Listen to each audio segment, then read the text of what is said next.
de cette édition, les personnes déplacées de Dori reçoivent la visite des autorités régionales du Sahel, une visite pour témoigner la solidarité du gouvernement envers ces personnes dépourvues, pour la plupart d'entre elles de tout. C'est aussi l'occasion de recueillir leurs doléances. À la une également, cherté de logement à Oundé. À en croire certains citoyens, les bailleurs préfèrent louer leur maison aux miniers car plus facile et plus rentable. C'est le constat fait par une de nos équipes à travers un dossier que nous vous proposons en fin de journal. Voilà qui fait le sommaire. Madame, Monsieur, bonsoir. Ils sont déplacés de leur environnement familier et privés pour la plupart d'entre eux du minimum vital. Les autorités régionales du Sahel se veulent solidaires des personnes déplacées à Dori et leur ont rendu visite pour témoigner la solidarité du gouvernement. Le point avec Souleymane Kwanda et Seydouzo. Les autorités régionales du Sahel, aux côtés des personnes déplacées à Dori, elles sont là pour toucher du doigt les réalités de ces personnes qui ont quitté leur localité à cause de l'insécurité. Elles sont également venues leur apporter du réconfort moral.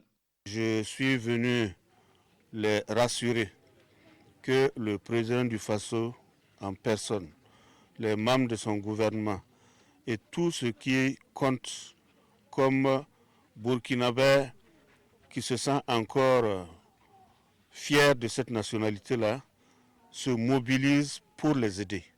Une visite qui rassure ces personnes déplacées.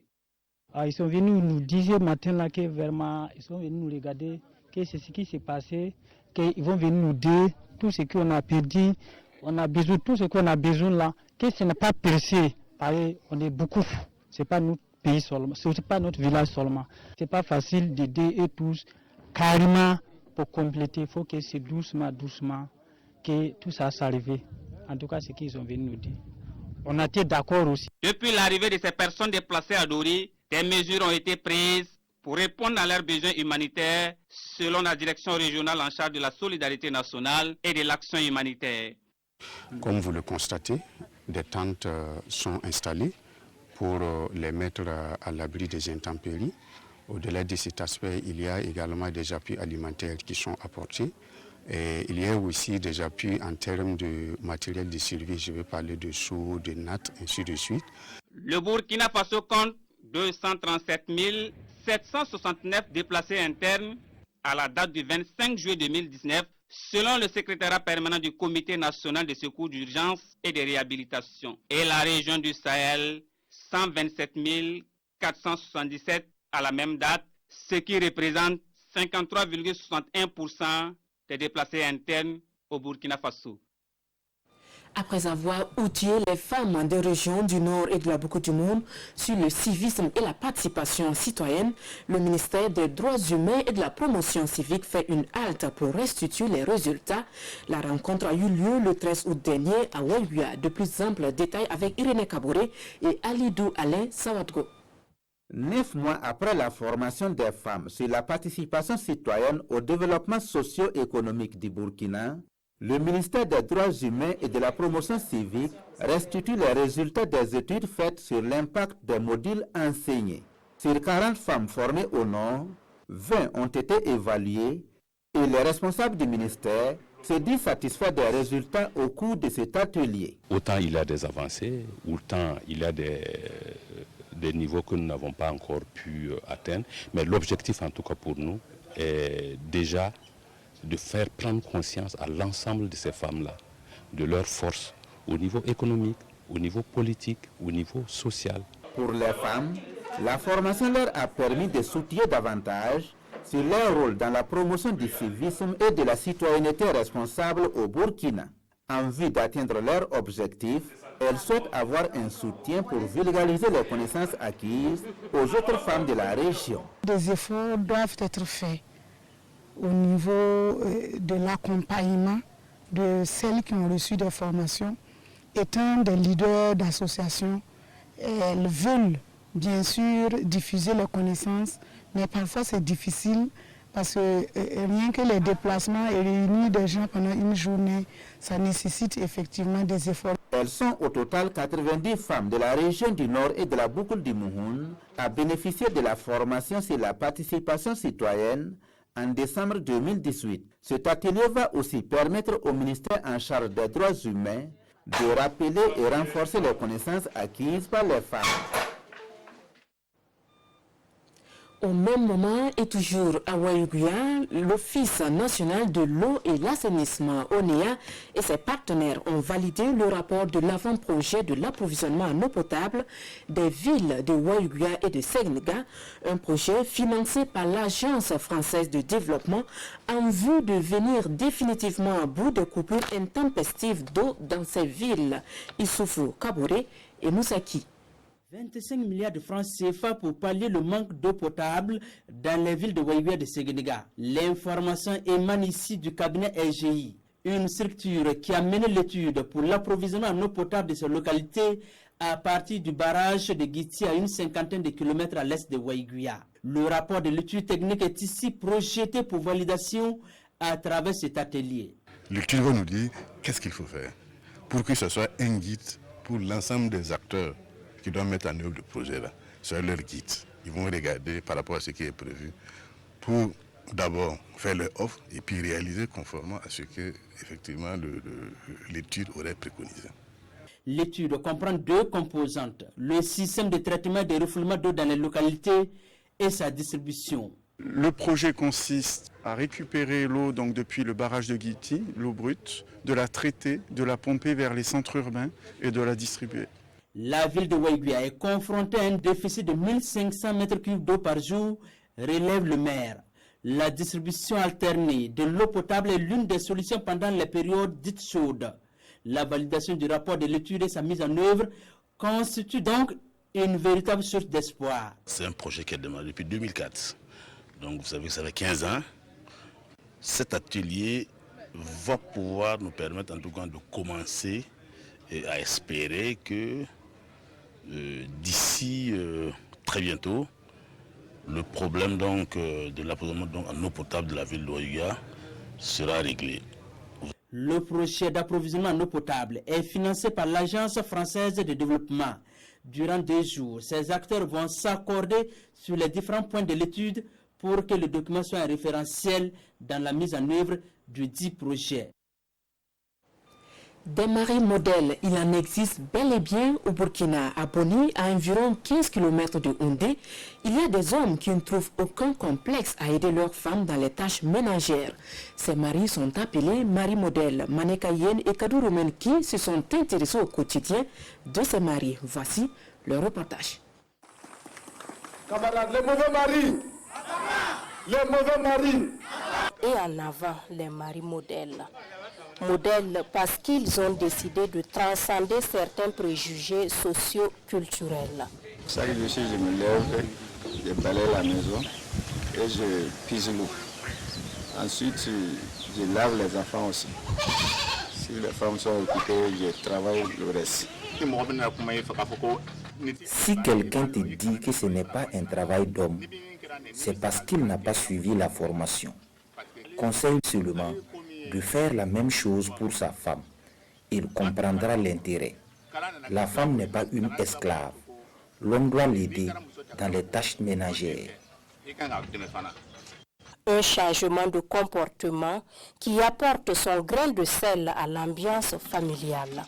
Ça a apporté beaucoup de changements dans ma famille. Des fois, on ne s'entendait pas. Maintenant, on s'entend bien.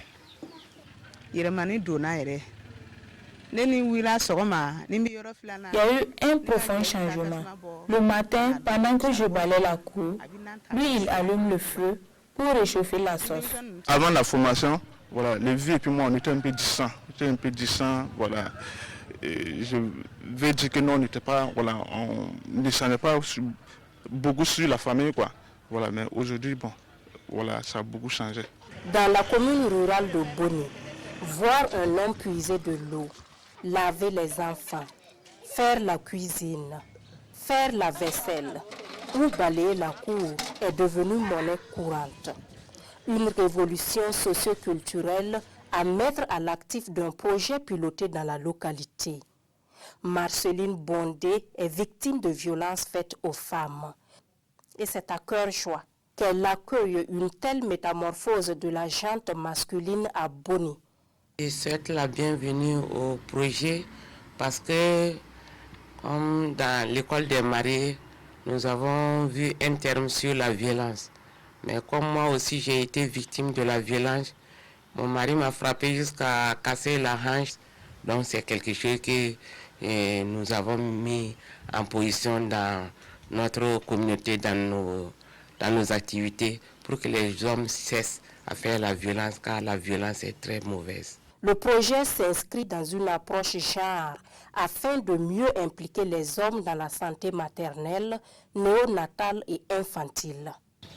En parlant de mari modèle, on en voit, puisqu'on a constaté qu'il y a des hommes qui accompagnent leurs femmes au niveau du centre de santé. C'est une bonne chose parce que ça permet à la population de comprendre ce que nous faisons au CSPS, surtout au niveau des femmes enceintes.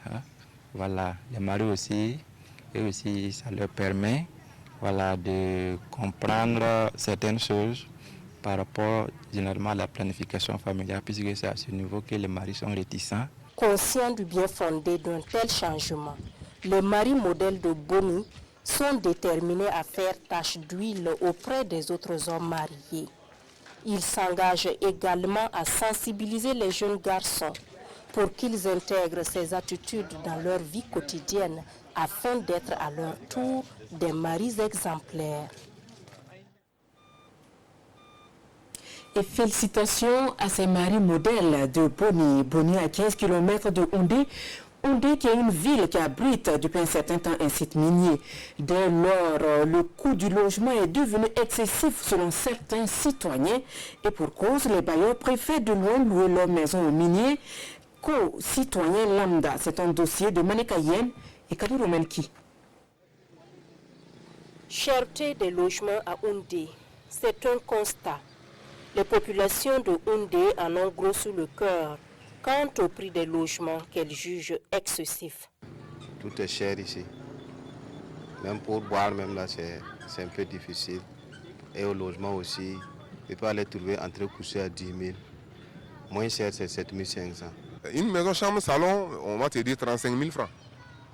35 000 francs est dans l'indemnité de logement d'un fonctionnaire moyen au Burkina, on connaît ce que c'est. Les maisons chambres salon qu'on peut avoir à 7 500 et 10 000 et les deux chambres salon qu'on peut avoir à 15 000, 20 000. Donc tout a été doublé, voire même triplé. Des prix qui ont connu une hausse depuis un certain temps, les miniers étant les locataires privilégiés des bailleurs. Nous les miniers, on s'associe pour prendre des maisons. On peut être 6 personnes dans une seule bâtiment et de 30 000, 40 000, comme on partage, donc on ne voit pas que c'est cher. Depuis l'arrivée de la mine dans notre localité ici, il y a des gens qui se sont vus même, faut dire, déguerpis par les bailleurs. Donc, les bailleurs se sont dit, voilà, c'est des gens qui viennent, ils peuvent se faire assez de sous. Non, il y a beaucoup de gens qui ont été déguerpis. On leur dit d'aller chercher ailleurs. Tout le monde s'est levé, les gens ont cherché travail, les gens n'ont pas eu le travail. Maintenant, c'est les maisons qui sont devenues chères. Ceux qui étaient dans des maisons, on les a délogés et puis mettre des miniers dedans. Nous en sommes arrivés à un niveau où des maisons sont enfermées, posées, parce que tout le monde veut que ce soit les miniers qui prennent leurs maisons. En tel enseigne que des maisons sont enfermées, posées, il n'y a personne dedans. La ville de Houndé ne dispose d'aucune structure en charge de l'habitat. Dans la danse, seuls des démarcheurs qui se sont installés avec l'avènement de la mine. Le souhait des populations, c'est que les autorités travaillent à mettre de l'ordre dans le secteur et peut-être réhabiliter aussi les bâtiments administratifs abandonnés. Voilà, c'est tout pour cette édition de 19h. Merci de votre attention. 20h pour le prochain retour de l'information sur une présentation de Wendata Nathalie Kaouré. Bonsoir et à demain.